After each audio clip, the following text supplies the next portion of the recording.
বন্যার্তদের সহযোগিতায় প্রধান উপদেষ্টার ত্রাণ তহবিলে একদিনের বেতনের সমপরিমাণ অর্থ দিচ্ছেন সিসিকের কাউন্সিলর সহ ১৮০০ কর্মকর্তা কর্মচারী।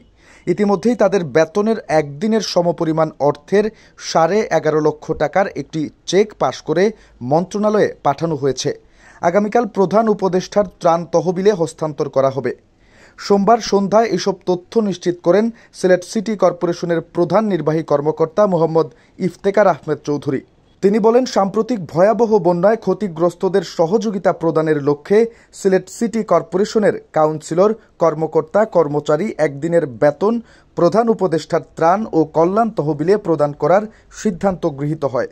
তিনি আরও বলেন, সকল কাউন্সিলর, কর্মকর্তা, শ্রমিক ছাড়া অন্যান্য কর্মচারী সহ ১৮০০ জন তাদের একদিনের বেতনের সমপরিমাণ অর্থ বন্যার্তদের সহযোগিতায় দান করেছেন, টাকার অঙ্কে যার পরিমাণ ১১.৫ লক্ষ।